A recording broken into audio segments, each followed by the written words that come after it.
So mean. Allegedly. There you go. Yeah. So, yeah, how's everything going? Pretty good. How are you guys? What's going on over there? How are the dogs? They're doing good. Mischievous as ever. Just that's what I kind of like it when they're like that. That's the thing. When they do crazy shit. Yeah. Yeah, one of mine just walked in here, so I'm like, oh, here we go with the noise. Yeah. He'll be snoring soon, so you'll hear that in just a second.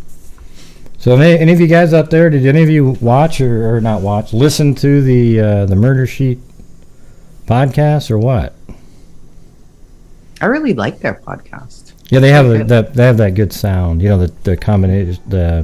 It's like exactly when you listen to a good podcast, they sound like those people. You know. Mm-hmm. I told them that, and they're like, "Oh, come on!" You know, it is true, though, right? I mean, it's just the way it is. Oh, thanks, Sammy. They do. They sound like they're very fair. They're calm. Some of the podcasts would be constant joking, and I don't like that at all. Yeah, I they're really basically like how these guys tell a story. They're just talking about the case. That's it. There's no other stuff there, and it might be because I think what was she, a journalist and he's a reporter? I mean, a lawyer. A lawyer, right? He's a lawyer, so it's like, wow. I mean, how could you have a better combination right there? Yeah, I mean that's pretty good. They're really good. I like them, and you know how I am with podcasts. When you tell me about a podcast, I'm like, I don't know, what are their voices like? Mm-hmm. I can't stand weird voices. You have a good voice, so you're easy to be on here with. But if it was somebody with one of those voices, I would be like, oh, this is the worst ever. Yeah, okay, so let's get the... Yeah, like that voice. Oh, yeah, I want to do that one. It's like the people who need to drink water, or they don't realize they're so close to the microphone. But you should actually do almost close to that when you're doing your podcast. Should I be this close? I think you should be. A podcast this morning. Yeah, I think you should be like that because it's really clear, and I think you should do that. Welcome, Sammy, to Rational Minds. Yeah. How does this sound to you guys? That's Is way this better. Yeah, it's way better. Or this better? No, you gotta have that more radio sounding when it's right there. The radio sound. All right. FM too. Yes, sir. Yes. Gray does have a soothing voice. Oh, Tracy likes it up close. Except when I'm I have a raspy voice too. So, anyway. Yeah, so I got a hold of the Murder Sheet just like 40 minutes ago, so they probably had time, but we're going to see if we could play I didn't even really think about it, playing the podcast on the show, because a lot of you haven't heard them, and maybe hearing them would make you want to go, subscribe to their podcast, and Yeah. So if they get back in touch with me, we can stop everything and maybe start do that. But I mean, when people make podcasts, it's hard. It's hard work. You probably know that. Ooh, so it's like it takes a lot of effort, so it's kind of hard sometimes to let somebody else just sort of play very different. Yeah. It's very, very different than a YouTube video where you can kind of sometimes just get up here and talk, and you can kind of correct your mistakes and people can see it in real time.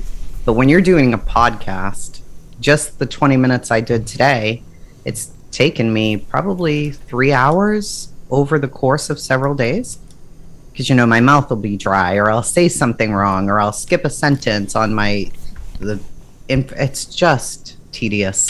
It's a lot of fun, but it's very, very different. It's a lot of work. I always do this thing where when I was doing for that other channel that I have called Nefarious, that only has 2 videos on it, but like I would just read the script, but I would read the script, and when I pulled off a part, I would put it over here, and then I'd read another one, and I keep reading the next part until I did it exactly right, then copy that, paste it on the other end of that one, and then just keep going through it like that.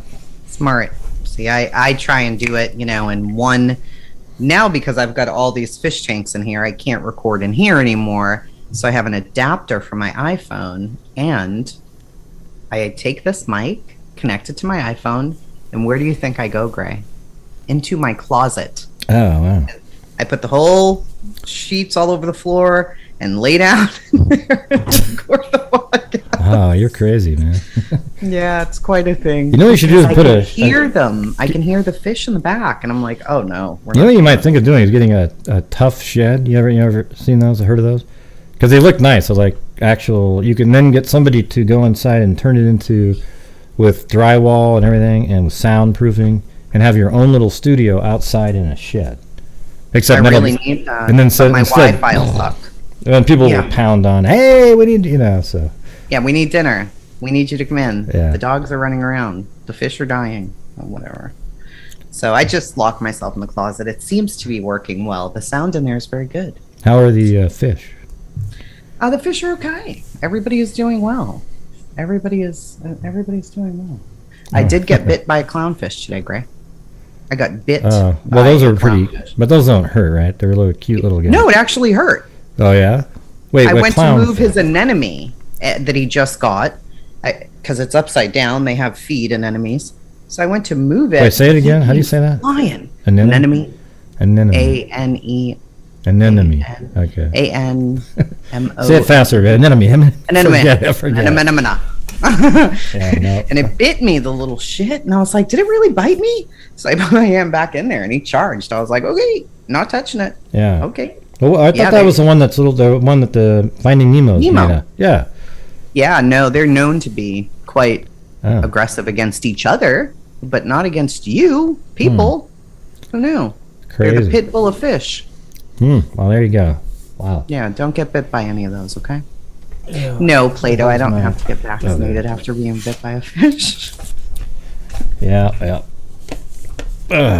So how do you want to do this? I mean, it's kind of there was 3 episodes. There was one with, so it's kind of a complex family arrangement, it sounds like. So you had Kegan, and he was born from some other mother that isn't related. Let's see. Okay, it's sort of weird because let's see. So the stepbrother is not related by blood in any way to Kegan or Tony, but it feels like the stepsister does have the same mother as Kegan. Yes. Yeah. Same mother. Yeah. But Tony's not her dad. She just had to live with them until she was like 13. Yeah, so we have the 2 of the podcasts were the stepchildren, and they were really, I mean, they kind of mirrored each other. I thought the stepsister had way more like just wow. I mean, that's some crazy stuff. But so did the stepbrother. Anyways, we just started with the stepbrother. What did you make about? Yeah, think of that one. I mean, we know from now both of them that Tony is violent. He has violent tendencies. And then, there is a third podcast that goes back into his teenage years and lends even more credibility to what the stepchildren said. The stepson, his head was like smashed into a toilet. Tony, was very violent towards the mother. The stepsister ends up telling us about a time where she was cooking something that Tony didn't like when he got home. So he took her hands and scalded them in the hot water. Yeah. Or, another time where the stepsister was just talking about something and her and Tony got into a tiny, very minor argument.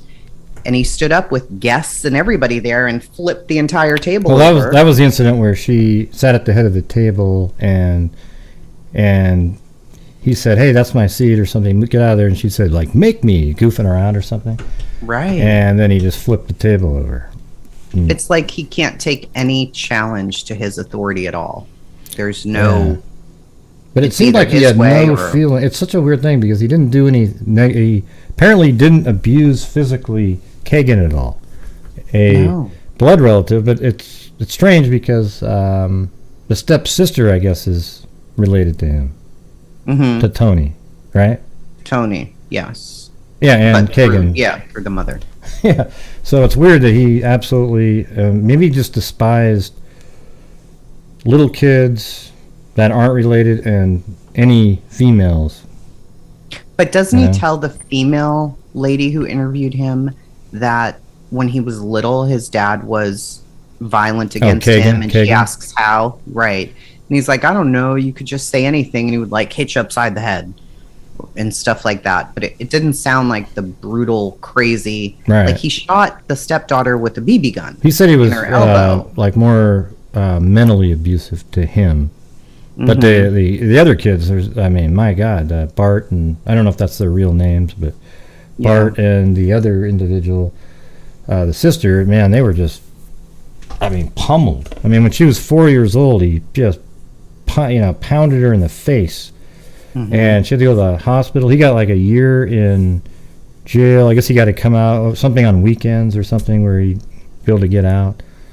I guess the two we're just kind of going all over the place, but the two incidents are crazy. They actually make me think of some of the stuff that was said on the 194-page document. But he wanted to chase down the daughter twice, like he said, "Go run, run, run," and then he shoots her. Boom. Then the other time he says, "Run, run, run." He's going to chase her down with his motorcycle. She climbs up a tree, falls, and breaks her leg. So you kind of wonder if he doesn't care at all. Yeah, you wonder if there's a parallel in there with the Delphi case. If something like that if it is them there, if that's one of the reasons, because there's a shoe that was found on the opposite side of the creek of where they were found. So what if they were made to run or something like that? Like, hey, run, run, and he says running. Totally possible. And it's weird, And the way he tells them, like, down the hill. I don't know. There's so many coincidences, and, how many coincidences exist in things like these? Probably a lot. Who really knows? But to be the last people speaking to the girls, to know that they were at, a sleepover, they're sending photos, they're doing all of this crazy stuff. Then the third podcast that Murder Sheet did, Tony was known. He was known to be a peeping Tom as a teenager. Yeah, and he made those phone calls to people. And he would call people, too, and do the deep breathing. And like a crazy person. In a part of the podcast, a girl details how he followed her for blocks and blocks. And was hiding behind trees and hiding behind bushes and just being a total creepy weirdo. In another instance, which made me really believe this man could be involved in this, Gray. He would peep into people's windows, but that wasn't even enough. He's a teenager at this time. He's peeping in, and a girl is asleep in her nightgown. That wasn't enough. He gets a stick and pushes like the window open and reaches through to lift up her nightgown so that he could see under it. Now, is that in that? I don't remember hearing that in that podcast. I must have been watching golf or something at that moment. Well, the reason it really made me think that is because one of the girls who gave Anthony Schatz, remember, her information. Yeah, that's a total correlation. Off the bus, there was a peeping Tom at her window. Well, that was a part of the 194-page document that I was going to say was the ski mask thing. So maybe that was Tony Kline that was communicating using the Anthony Schatz account with a girl that got an address. This is a girl that Kegan already knew, though. So remember how he said in there, "Oh, why would I do that? I could already go over to the house. I already knew her." Exactly. Right, but if it's Tony, hey, where do you live? Hey, give me your address. That's a different story. And then he does something similar, like the incident that you're referring to, the first one where he was following. So she was about 9 blocks from home. He's 2 blocks. She felt like somebody was following her. Looked back, and then about 2 blocks behind her, there was this guy walking. She didn't know who he was at the time. Then she walked another 4 or 5 blocks, and then she sees something in front of him rustle in the bushes, and it's the same person. So this person figured out a way to bust out around and get in front of her, and then she tried to play it cool and cut across the street and veered over to the other side and pretend she didn't even notice him. And then when she got to her house, she could see the guy over there, and it was Tony Kline, and she called him, "You're a creep, Tony Kline," and then he took off. Yeah. So, I mean, to me, there are just far too many coincidences for my comfort here. I feel like, I'm reading the transcript because, we can't play the podcast until, we have permission. But, the girl who knew him as a teenager says stuff like, we had our freshman year, our junior hallway, if we saw him in the hallway, we would turn and we would go the other way. I didn't want anything to do with him. He was so creepy. He would be like ducked down in bushes. He was ducked down when I was walking home in my cheerleading uniform. It was just super uncomfortable.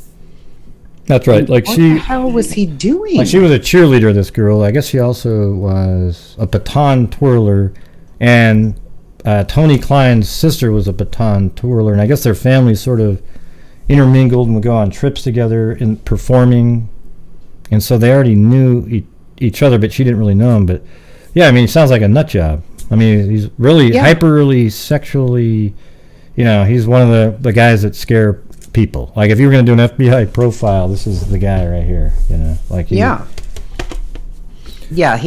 here it is. Did they give out a transcript, or is there a website? On the YouTube, it shows a transcript. Oh, the on YouTube. The side. That's right. Yeah. Tony Kline had a reputation in high school as being a peeping Tom. Multiple people described to us particularly disturbing peeping Tom incidents involving Tony Kline. On one occasion, he was alleged to have been looking at a sleeping female through an open window, but that wasn't enough for Tony. Our source told us that Tony got a stick, stuck it inside the window, and used it to push up a nightgown of his unconscious victim. This is an incredibly disturbing incident. A young man seemingly unsatisfied with simply spying, he became willing to even go further and humiliate the victim by going in there with the stick. It's a voyeuristic type of behavior that can escalate. Yeah. And then they go on to discuss a Psychology Today article, and you have to agree with that. He's a teenager doing this kind of stuff back then, following girls, being a peeping Tom. And he escalated. He kept progressing, it sounds like, because, maybe he would look in the windows, follow somebody, but now he's opening up windows, and, now he's physically interacting with them. Yeah. And you wonder where that may have led, because remember there was that other time where he and a friend of his were following this little, 11-year-old girl walking, and I guess she's the 11-year-old daughter of some woman that he beat up. So it's like, what was he doing following this little girl?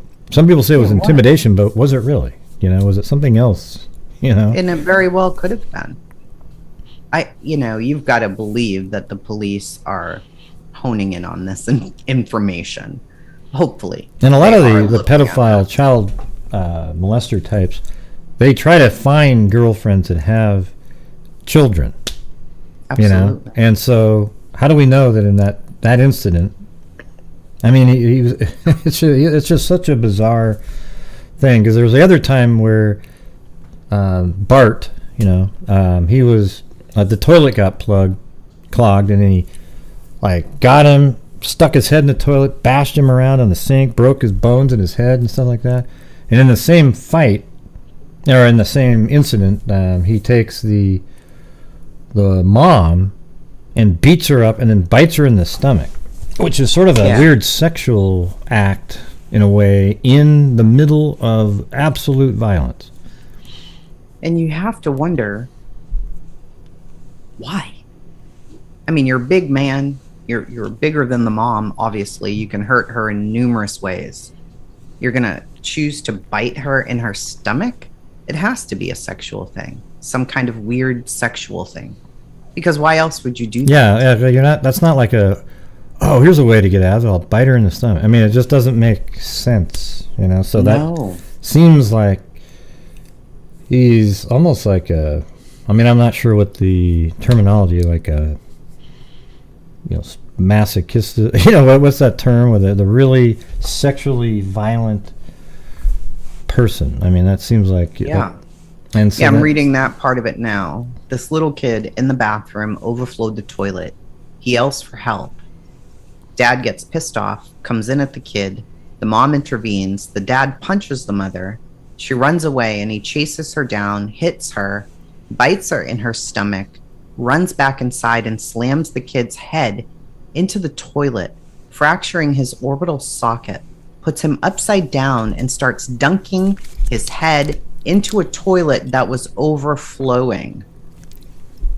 Yeah, and then he ran out and, got neighbors helped him out, and he did get like a year of jail, and apparently after that, I mean, he had weekends in jail, I think, but after that, he didn't physically attack them anymore, but because now he was in self-preservation mode.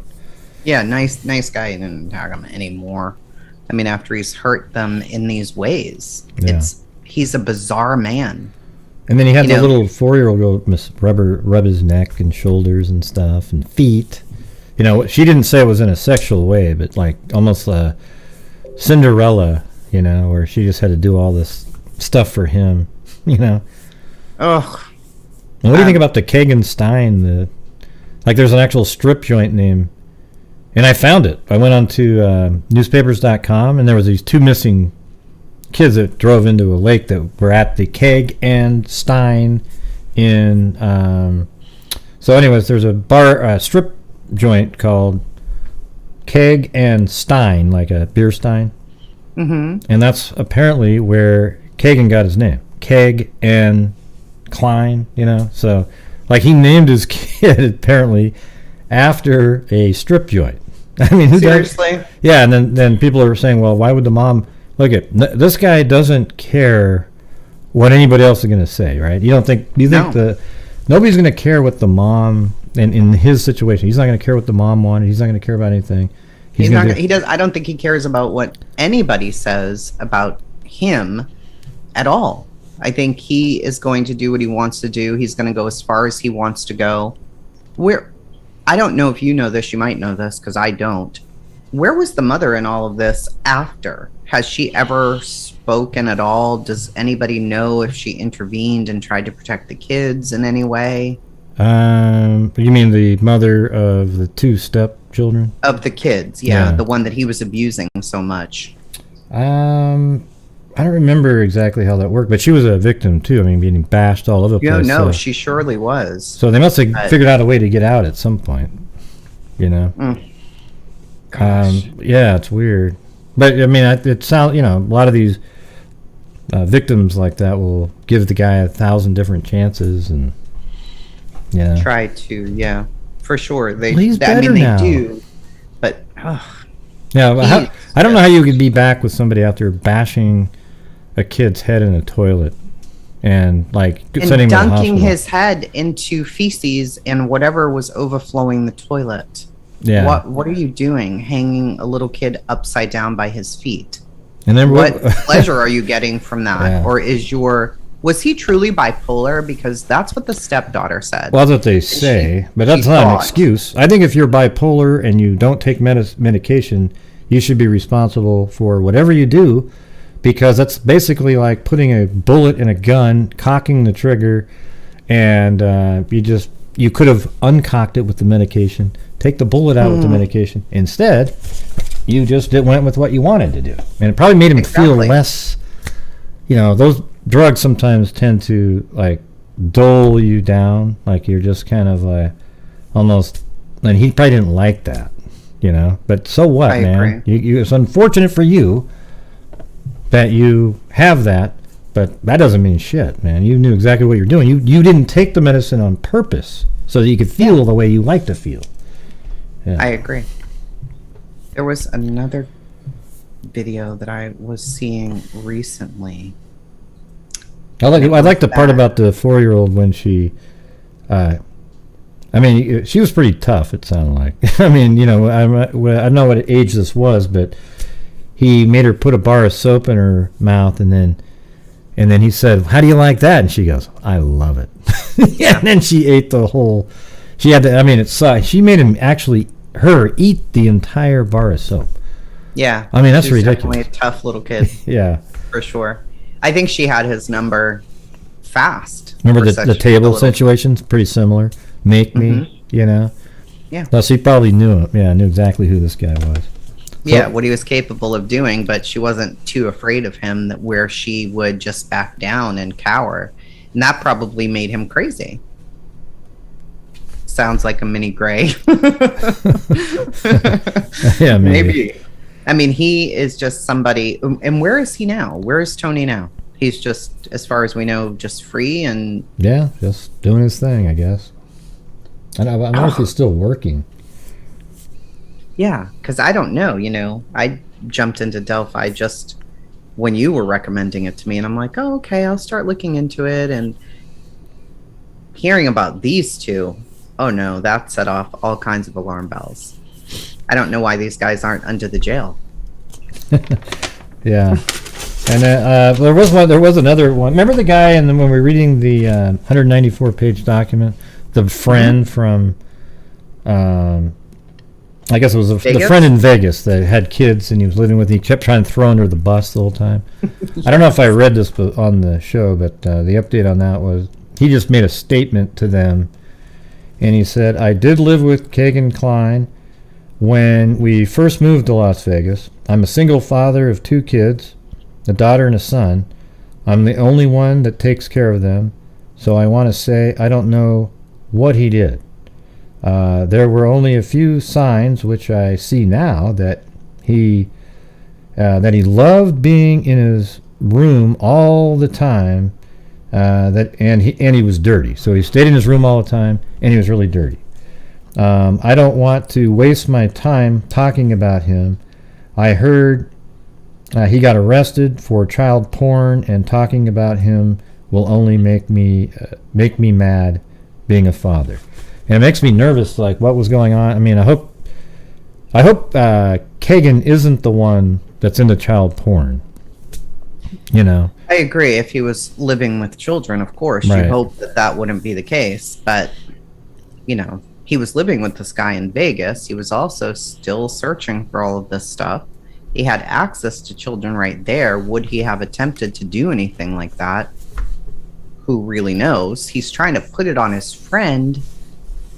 You know, they could be covering up for something. Who really knows? But I still lean way more towards Tony at this point. I think Tony is behind a lot of this stuff that we think Kegan was doing on his phone. I think a lot of it was Tony too. I think that if they had these multiple phones, he was just signing in under his profile and doing these things like peeping in the girl's window after pretending to be Anthony. Mm-hmm. You know, I don't feel like Kegan is going to go over there with a mask on his head to a family that he knows. You can tell his body type, and I just don't think so. I mean, although you could make an argument that they would recognize him, so he put a mask on his head. You could say, I thought about that. But I mean, if they know him, like I know you, right? If I've seen you walking around, then I'd be able to kind of recognize maybe the way you walk or whatever it is. I wonder if it started sort of similar, like he grabbed, unless it's always been like that with them, but maybe Tony grabbed the phone at one point, almost the voyeurism, like, hey, looking at some of the stuff that Kegan's talking to, and then he started acting on his impulses, and he started communicating with these same people because he liked that feeling of trying to. He was able to satisfy what he was trying to do with this. You know, he's looking under the stick, right? But he was able to get people to send, like girls, to send him pictures without having to do that. But it was a similar rush that he got out of it. I agree. Yeah. I think so. Especially where they were doing this on places like Instagram. They were trading child pornography on social media. How into it and depraved do you have to be to take the chance to do that on social media? You know, you can go onto the dark web. You can find the resources to go do what you're doing in other places that are more secret. You're going to use social media that's easily traceable. You're going to use social media that's easily traceable Like, I think it was that rush that he wanted that. He was looking in people's windows, pulling their nightgowns up with sticks. I think the rush is important to him. And trading that kind of stuff on Instagram and Snapchat? Yeah. That is a lot. That's a lot because you're going to get caught. And maybe that's who the dope dealer, the pot dealer in Las Vegas really was. See, there was this guy that he kept bringing over and over, almost like, hey, this guy, we bought pot from him. It was this really special pot. He didn't have it, but it was, he just kept saying it over and over. So when you start doing that, you look at it and go, is he just trying to push a narrative of who that guy was? Mm-hmm. Could he have been there to sell something else? Because they were there, shortly after the murders, maybe, I can't remember exactly what days those were, but on the 23rd, he deleted all the information on the Samsung. So were the conversations with this dealer, let's just call him a dealer, whatever he was dealing in, we don't know. Right. Did he transfer something maybe that might have been on that phone or from the Dropbox using the phone, and then boom, delete the whole damn thing, come back? You know what I'm saying? That's pretty weird. Didn't he say that he found the pot dealer on Craigslist? Yeah, he came up with just a lot of crazy shit. Right? See, and I think my theory, is he was saying, we found this guy on Craigslist, which, number one, you don't find drug dealers on Craigslist. We went over that already. But you do find perverts on Craigslist. So I think the reason he would mention that is he knows that they have his phones and they may see the website Craigslist. And he doesn't want them to put that together. So now he has a story for what they were doing on Craigslist, which is notorious for pedophiles. Notorious for it. But this time it was a pot dealer that he had to keep pushing over and over again. So what if that person wasn't a pot dealer and it was for just some crazy... He could have been buying a snuff film. Yeah, exactly. I mean, that's what, it's, it really sucks to have to say those kind of things now. I wasn't even in this realm of thinking until the whole social media aspect came into it. Now we're learning about them. But yeah, what if that was what if that's what that was? That whole incident that happened that day, was it to film? I can't even imagine it being that, but I don't know how the girls were murdered. They kept it close to the vest, right? We really don't know for sure, or well, I mean, there's probably, there was some stuff leaked out of there because they, let's see.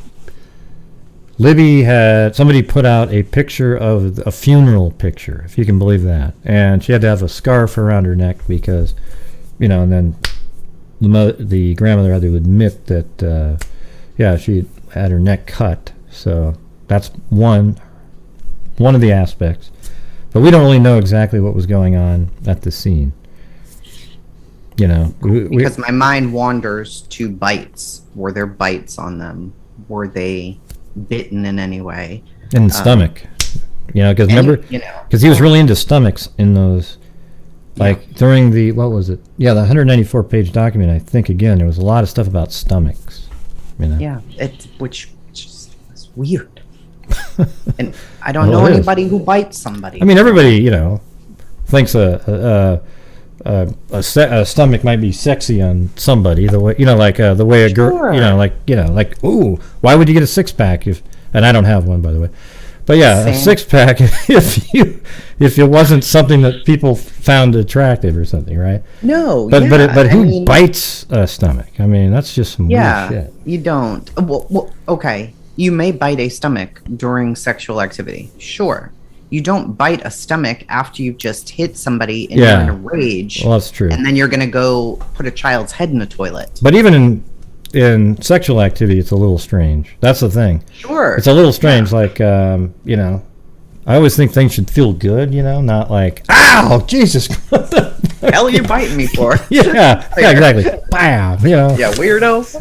Sorry for waking you guys up there, but yeah. I don't know. And somebody said a bite would probably leave DNA, which is also very true. Yeah. I don't think there was a that bite. would lead back to him, hopefully. That's why I was asking. I didn't know. I think this was kind of almost a DNA, pretty close to a DNA-free, whatever happened, hardly left anything at all, and they were just shocked about it. They were like, God, how did this happen with they couldn't find anything. So that's really well planned out. Yeah. Do you think Kegan is somebody who really plans things out well? I don't know. Hold on one sec. Well, that's too bad, Jacqueline. I hope that didn't offend you that I don't like being bit in the stomach. Let's see. Sorry, I've got to drive my daughter to work in about... I didn't know I had to drive her, but she has to be there at 3, so we'll be okay. It's not far from here at all. Okay, maybe 10 more minutes. Yeah, I have 10 minutes. Ted Bundy bit one victim to inflict pain. It's just... I don't know why I feel so strongly about Tony over... I think Tony isn't a bipolar... See, the thing is when you take those drugs that they give you, I don't know which one it is, but it does make it... So people in the chat are like, I don't think that has anything to do with... Well, that he would do that. When you don't take them. Well, it's true, but when you take the drugs, it numbs your soul, basically. You're probably just like... Yeah, it makes you very different. So the thing is it would help curb that kind of stuff. But I wonder if he's more of a sociopath, though. I mean, look at how he killed the animals. Remember that there's a cat? The cat comes out of the... he buried a cat, but it was still alive, and it comes out, and he just starts pounding it in the head in front of that little girl, the step... Can we just pause and really focus on that for a second? Yeah. That... He was burying a cat that was ill or sick or something. Then the cat's alive. So he pulls the dirt off and pulls the cat out and smashes it until it's dead and buries it in front of a kid. He also shot a dog. This is not a well person. He's a peeping Tom. He was known to be a stalker in high school. He's a peeping Tom also in high school. Everybody found him creepy. He has a profile or something on these computers, we think. We don't know. He's beating his stepchildren, not like a smack in the mouth, but this really brutal, giving a 4-year-old black eyes, putting children's heads in toilets, and breaking their biting his wife. Yeah, fracturing their eyes. There's something very wrong here. And then this family, this couple, father and son, are the last people in touch with these girls, or one of the last. Yeah. Well, one thing that we have to consider is when both kids were asked, did it sound like you listening to the audio? Guys down the hill. They didn't think it sounded like Tony, which is the guy it's like, wow, what a monster. High-pitched voice. But I've actually heard a recording of his voice, and I could, on a phone, and I wasn't like, oh my God, it's too high-pitched. I thought it sounded like it could have been him. Well, if you have a high-pitched voice, if you're known to have one, right? Mm-hmm. What are you going to do with your voice? And is it always high-pitched, though? Because here's the thing. Hey, listen, everybody, when that's a little higher than when I'm, absolutely. I'm just going down. It's different. So when you're calmly saying something, it's going to be lower. If you're excited and say it, it's going to be higher pitch. Well, think about my voice. When I'm on here with you and we're serious and I'm reading, there is no Boston accent, right? I can pronunciate words and my voice is calm. But if you get me excited and I'm on the porch, it's completely a different voice. So you can do whatever you want with your voice. And if you're in a situation where, maybe you don't want them to recognize your voice, or you don't know if somebody could be behind you or around, or you can make your voice a little bit deeper. Yeah. Well, something I always would discount was the possibility of there being two people there. But what if it's kind of a weird scenario, just to throw it out there, because they say the voice sounds just like Kegan to them. That says, guys, down the hill. Wouldn't it be weird if it turned out, I don't believe this to be the case, but if like he was on the other side and that was the whole plan. But I mean, what are the odds that the girls decided to go across the bridge? See, that's part, I don't know, you know. They were maybe just they're there. going to meet Tony. They were told where, or Anthony. Yeah, on the other side of the bridge, maybe. Shots. Yeah. Yeah, they were told where to go, and then all of a sudden, similar to the cheerleading girl, there's this man who appears behind them. Yeah, like, and just he like comes, and so, like, maybe home. it's Tony walking on the bridge, forcing them off, and then from behind, there's a voice that says, "Hey guys," and then pulls out again down the hill. You know, but we don't see that person. I don't know. It's possible. I mean, it's possible, but I don't know. I've never really given much thought to that because it doesn't make a ton of sense. Because I always thought that given this new information that they were going there to the bridge area. I can't imagine them. Hey, I'll meet you on the other side of the bridge. I mean, I guess that could be something he would have said, but they were slowly going across, taking pictures. It seems like you would hustle, and it took them a little bit more time. We don't know exactly what ended up happening to the girls, but let's think about it. One of the girls was significantly larger than the other girl. I don't think they would have left each other because they were so close. Plus, he had a gun, right? Uh-huh. So maybe fear kept them there together. Maybe one just wasn't going to leave the other. Or, in that situation, would somebody naturally try to run while he was doing whatever he was doing to the other girl? While they're distracted, would that girl try and get away? Well, if there were two of them, that girl couldn't get away. Well, that's true. But a lot of them say that none of them left each other. But yeah, I mean, in a situation like that, they weren't allowed. You wouldn't allow the one to get away. How though? Maybe you tied them both up. Maybe. That's the well, there's no indication that they were tied. That's what's kind of. There's just a lot of oddities here. I mean, there was bruising on, I guess, on one of the wrists, and like Libby's wrist, like she'd been dragged somewhere. So they think it must have been a really strong person to do that. Right. Because I think Libby was strong. She weighed like 205 something. Yeah, and she wasn't a little kid. She was a little kid, of course, but she wasn't physically small. So that made me really wonder about them. Maybe he hurt her first because she was the stronger of the two, and then I don't know. What a horrible situation. Yeah, a lot of things opened up in terms of possibilities once with this new direction and things that are out now. Absolutely. Before that, all I saw, was this bridge and this shot of a man, and then it was like, well, there's no information on this case. But with these guys, it's like, how are they not, just putting them in an interrogation room for days on end until they break? I don't know. It feels to me like.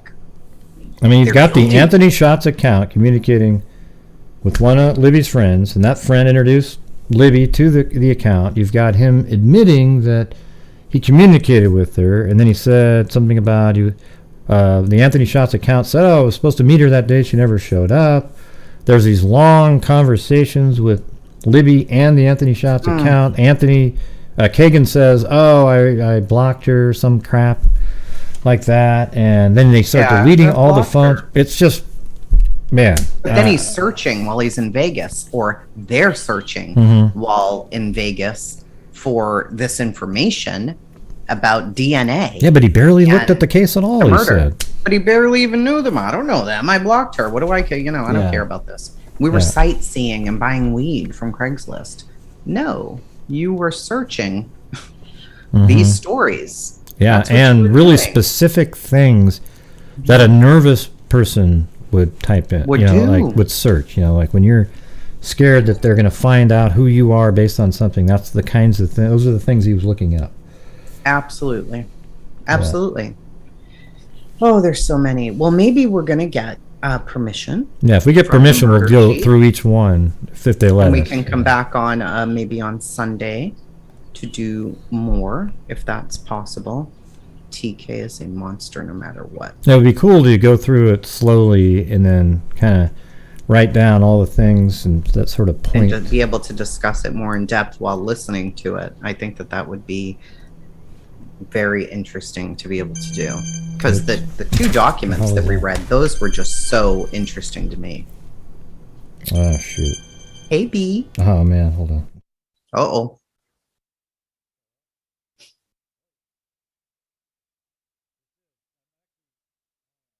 Kegan said he wasn't there, then said Libby didn't show up. Exactly. Thank you, Bama. Yeah, I've got to go take Alex to work. Very sus. Oh, that was the place in Vegas. I think it was about the electricity and stuff like that. Yeah, you I don't want you to have to pay for all of that on your own either, by the way. So you can keep my portion of our proceeds from this if you'd like, and just pay for it through that. I feel bad. Like, poor Gray. He's like spent a fortune on CrimeCon. So, you know. I don't know. Well, maybe just some tiny amount. It doesn't really matter. Hey, thank you guys. Let's see. So thanks to... Hey, Sass. Yeah, we're counting down now to CrimeCon. It's so close. So close. Yeah. Let's see. So thanks to Plato, Mysterious Monkey, Cheyenne R, Plato, Tina Susser, Mysterious Monkey again, Sammy, Kristen Cure, you guys are awesome. Sammy, Amy CHS, Bama Forever, Georgina Stoliker, and Candy Aldridge. Right. Thank you, guys. Yeah, thanks. And by the way, we're going to do another donation probably on the next show, but actually, my mathematically we should be more than we're at. So I think there's a little bit of a, it's like we're about $50 short. So right now, the next one should be about 428.54 is what we would have so far. So that would be, let's see what it says on the what's the screen. Yeah, right there we're at 210. So the next show would be like 220. I'll just round it up to like 220. So there you go. Gotcha. Sweet, huh? Yes. We're getting up there now. Come on. All right, you guys. Well, make sure to share the channel and get some more people over here. Please do. All right? Please do. Yes. All right. Well, go take your daughter to school. I love you guys. All right. So much. Very close to the microphone. There you go. Just a little bit. Maybe like 4 inches out. I think that would be. Like this? Yeah, like that. I don't want to bite the microphone or anything like that. Oh, gee. All right. I love you guys. Bye. See you. Bye. Well, she had to go. So I am here. Well, that wasn't it. Oh. So that's what happens to the screen. Yeah, well, it'd be good to see some of you guys at CrimeCon that are showing up. All right. So, hey, thank you guys for being here. And I would go, so mean. Allegedly. I have to imitate hers, but yeah. Well, I hope you guys found that interesting. Make sure to subscribe, hit that like button on the way out the door, and thank you guys for supporting this channel. And we will see you guys next time. And be safe out there. I love you so much. Yeah, and where the hell is it? Okay, there it is. Boom. Bye.